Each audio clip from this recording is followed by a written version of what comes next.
لا إناد خاطرك معنا يا مولا عناد خاطرك معنا يا عجيب الجاه لا تخيبنا.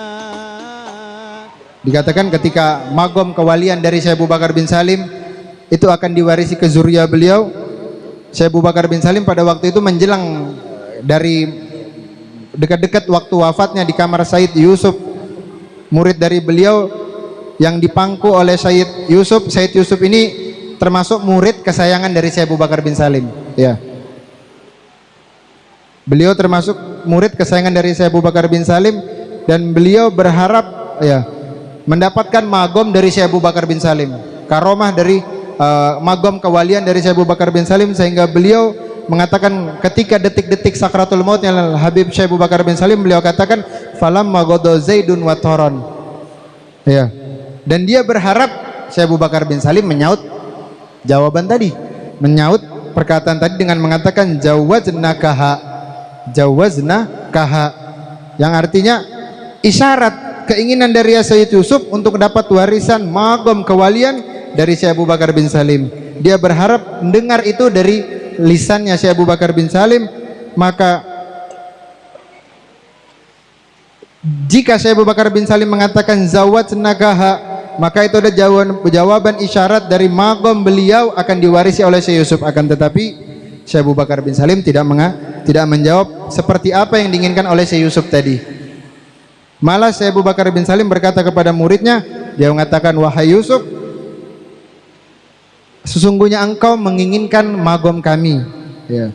Dan magom tersebut adalah untuk anakku, yakni untuk anak-anak dari Syekh Abu Bakar bin Salim. Sehingga sekiranya aku tidak mendapati daripada salah satu anakku yang akan mewarisi magomku, maka magom tersebut, magom kewalianku akan aku berikan di pasir kota Inat, ya. Dan ketahuilah oleh bahwa magomku itu tidak akan ada yang sanggup untuk memikulnya sebagaimana gunung yang paling kokoh sekalipun, sedangkan magom khusus bagimu dikatakan engkau cukup dari apa yang engkau pelajari dari aku. Sehingga Syekh Abu Bakar bin Salim juga disebutkan, ya, Maula Kathib, ya, rajanya tanah atau rajanya pasir, sebab dengan tanah dari Syekh Abu Bakar bin Salim tersebut di kota Inat itu bisa jadi obat, ya. Ada tanahnya dari kota Inat, itu tanahnya bisa dijadikan obat dengan sebab magom yang diberikan Syekh Abu Bakar bin Salim, ya. Sehingga kedudukan dari Syekh Abu Bakar bin Salim itu sangat mulia, sangat agung, sangat tinggi di sisi Allah Subhanahu wa taala, sehingga beliau mendapatkan kemuliaan, keagungan seperti itu dengan, ya, bukan dengan malas, bukan dengan santai, bukan dengan bermalas-malasan, akan tetapi dengan ibadah yang kuat, menghamba kepada Allah Subhanahu wa taala, mengharapkan ridhonya Allah Subhanahu wa taala, mujahadah yang kuat kepada Allah Subhanahu wa taala. Bahkan salah satu karomah beliau yang sangat masyhur ketika itu di dalam majelis beliau, dan dikatakan beliau itu masih muda, ya. Beliau masih muda, sudah jadi rujukan daripada ulama, sehingga datang salah seorang ulama dari kota Syam, namanya Syekh Abdurrahim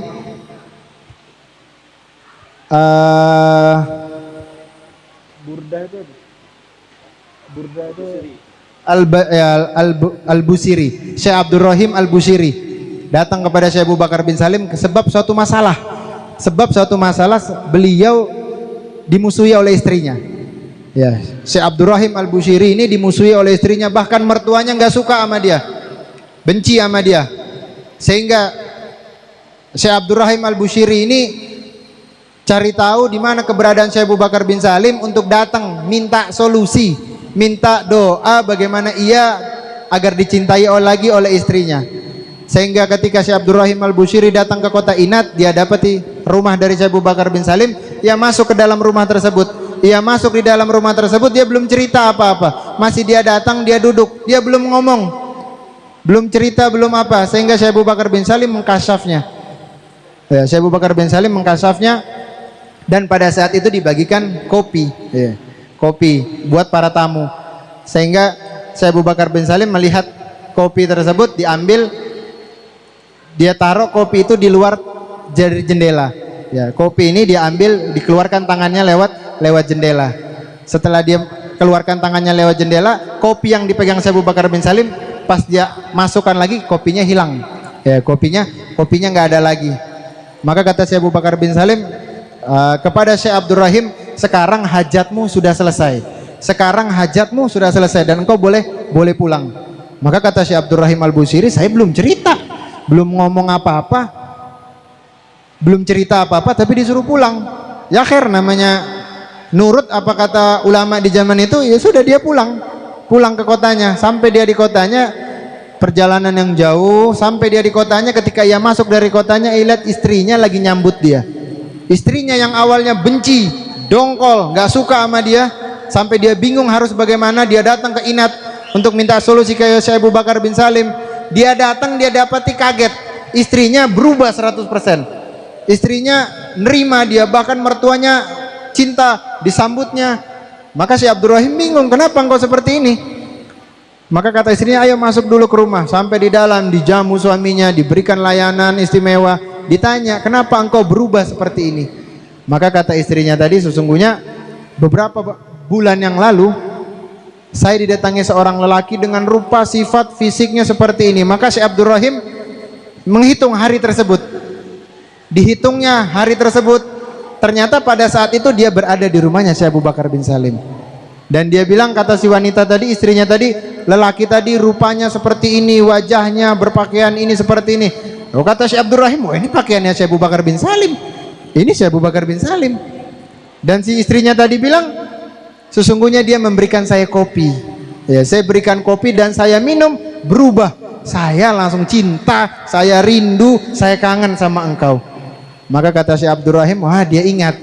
Waktu itu dia ke rumahnya Syekh Abu Bakar bin Salim, Syekh Abu Bakar bin Salim mengeluarkan tangannya dari jendela dan dia keluar, masuk lagi tangannya tanpa megang kopi. Maka ditanya oleh Syekh Abdurrahim, dia bilang, mana kopinya, coba saya lihat. Ketika dilihatin, gelasnya itu benar gelas dari Syekh Abu Bakar bin Salim yang jaraknya jauh, hanya lewat jendela nyampe ke kota tersebut. Ini orang-orang yang dekat di sisi Allah Subhanahu wa Ta'ala. Ya, kita membahas manaqib beliau, bercerita tentang beliau, kita punya kontak batin dengan beliau.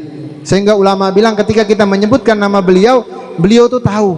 Seperti kita dengan handphone. Ketika kita sebutkan nama beliau, itu bunyi di handphone beliau.